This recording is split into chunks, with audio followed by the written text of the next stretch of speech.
Christine with you on SportsCenter, and more than a dozen NFL teams will be reporting for mandatory minicamps tomorrow. To take us through the latest, we've got NFL insider Dan Graziano with us. All right, Dan, let's begin with the Browns, who have Shedeur Sanders as a part of a very crowded quarterback room. What can you tell us about how Sanders has looked so far? Yeah, very crowded, as you say. Everybody's happy with what Shedeur Sanders is doing. It's just a question of getting everyone enough reps so that they can make a real evaluation. You have the two veterans in Kenny Pickett and Joe Flacco, and you have the two rookies in Dillon Gabriel and Shedeur Sanders. Kevin Stefanski, the head coach, is designing practice in a way to maximize reps. There are periods where the rookies will be on one field doing 7-on-7s or 11-on-11s, while the veterans are on another field doing the same thing. So as we get into minicamp here and as the Browns get into training camp, that's going to be a big part of the story, is how do they get everybody enough practice reps so that they can make a decision on who deserves to start week one. Yeah, I know everybody's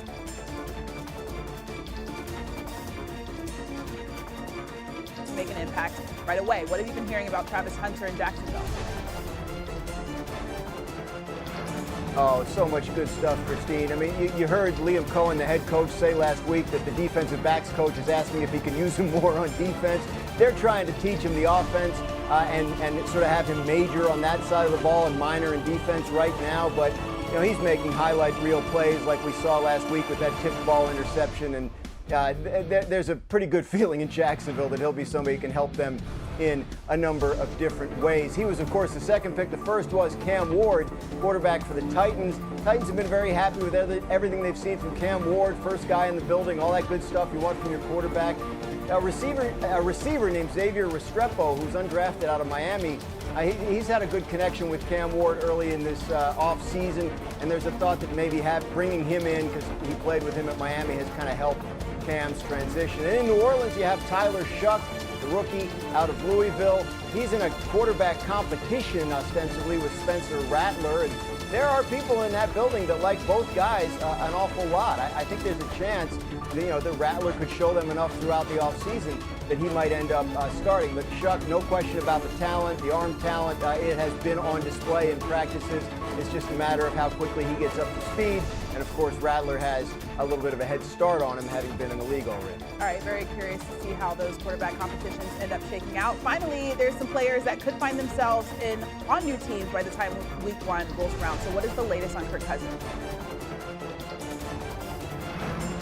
That Aaron Rodgers signing last week was not great news if Kirk Cousins wants to be out of Atlanta and get to a place where he has a chance to start. It seems like the musical chairs have all disappeared, and Kirk is still in Atlanta as Michael Penix's backup. So really right now, nothing hot here.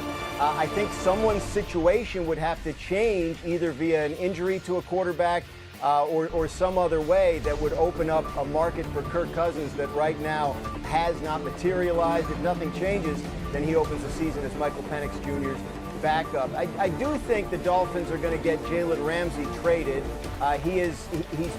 They've made it clear, that he is a guy that they don't expect to be on this year's team. An acquiring team's going to have to pick up probably at least some of that $20 million he's got coming his way this year. And if the Packers are releasing Jair Alexander, who's a cheaper option, that could maybe slow down the market for Jalen Ramsey. But the Dolphins do believe they'll be able to find a trade partner for him, and he'll be on the move. We've heard Rams, we've heard Ravens, and there are other teams that have poked around on it, so we'll see how that shakes out. All right, see where Jalen Ramsey ends up 87 days before the start of the NFL regular season. Mandatory minicamp gets underway with the Pittsburgh Steelers this week, and they'll have their starting quarterback in camp. Aaron Rodgers signed a one-year, $13.65 million deal with the team over the weekend. He passed his physical and will now get to work with his new team. As our Steelers reporter, Brooke Pryor, she's been joining us just about every day since the Rodgers news. She couldn't have found a better way to start her summer. So, what's been the reaction of Rodgers' new teammates since he signed with Pittsburgh? Matt, the actual best way to start my summer was that yesterday I caught up with wide receiver Calvin Austin at an event at an ice cream shop in Pittsburgh, and he told me that he was excited to have Aaron Rodgers here in the building, and it was, of course, a relief because, as we know, this has been a long, drawn-out situation. I looked at him and I said, does it kind of feel like this is exams before you get to summer break? You've got the hardest stretch this week? And he laughed and said, yeah, it does.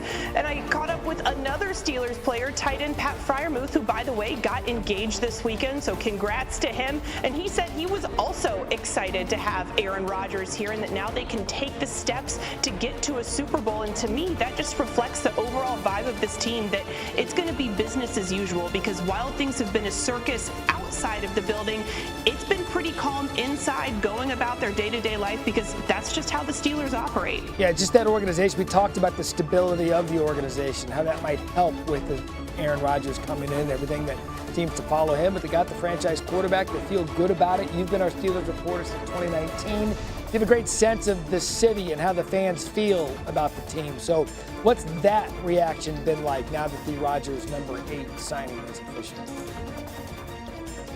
Well, it's very much a mixed bag, because while I was at that event at the ice cream shop, a woman was talking with Calvin Austin, and she did not mince her words. She was not excited about Aaron Rodgers being her quarterback. She said she hopes that by early season, Mason Rudolph will be taking over. While I've seen from other fans chatting with them, being online, that they're excited to have Aaron Rodgers, because, you know, the Steelers have been wandering the quarterback desert since Ben Roethlisberger retired. So why not take a swing on a guy that's won 4 MVPs? But look, everything good is happening in Pittsburgh right now. The Pirates swept the Phillies in Pittsburgh for the first time since 2015 this weekend. Oakmont, the U.S. Open is happening later this week, and Aaron Rodgers is in town. A lot is going on here in Mr. Rodgers' neighborhood. Yeah, and oh, by the way, it gets even better because they practice tomorrow, and you get to be back on SportsCenter with us again tomorrow. So yeah, the summer of fun continues until then. Year 2 for Drake May in the NFL, but year 1 working under a new head coach, Mike Vrabel. And right now, our Mike Reese has an article up on ESPN.com detailing how May's voice is being heard so far in camp. On SportsCenter, Vrabel was asked today about his quarterback becoming a leader of his team. Drake's, I think it's a unique position being 22, right? It's kind of unique in that sense. And so I think that there is a lot of room to grow. I think there's a lot of natural leadership qualities. I think I have to encourage him and continue to encourage him and to put him in those positions to do that, so that the players understand, you know, that there's a different version of all of us. There's one that's maybe off the field, that there's one in the meeting room, and then there's a version on the field which we all have to understand is somewhat different than what it may be off the field. How fun is this? NFL insider Field Gates in studio with us. It's been a minute. It's great to be here. Yeah, you look great.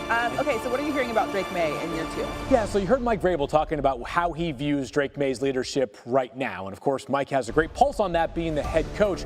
But even going back to last year, while acknowledging there is room for continued leadership growth, during a season that was largely forgettable and perhaps regrettable, Patriots saw a lot of natural leadership from Drake May. It's just hard to tout that leadership when you're on your way to a 4-13 season. But the Patriots believe he has all of the physical traits required to become a quarterback who can be your pillar for a dozen or so years. Some other quarterbacks have had those pillars or have those traits and have not reached those heights, but New England has plenty of confidence in Drake May. They love the way that they saw him handle a ton of adversity last year. There's basically an entirely new staff in New England. There's a lot of optimism already abounding within that building. All right, New England has the 3rd easiest schedule in the league based on their opponent's winning percentage of last year, which could, of course, mean a big year for May. Let's play a game called Field the Question, answering some key questions about quarterbacks in the AFC. Can Justin Fields get the Jets into the playoffs this season? I don't believe so, but I will say this. I think the Jets offseason has been incredibly fundamentally sound. And that's not something we've been able to say about the Jets in many recent off seasons. I thought they addressed free agency in an appropriate and I thought responsible way. I liked their draft class. Beefing up the offensive line continues to be a priority. They will be excellent on defense this year with Aaron Glenn as the head coach and certainly heavily involved in that defense. Playoffs, though, a little bit out of reach. All right, looking forward to see what Justin can do there. Can Tua lead the Dolphins to a win in the playoffs? You know, I am concerned about the defense for Miami, which at any moment now could see Jalen Ramsey traded to some team. He is certainly available, and it sounds like his chapter in South Beach is over. What I'm more concerned about, though, for Miami is this team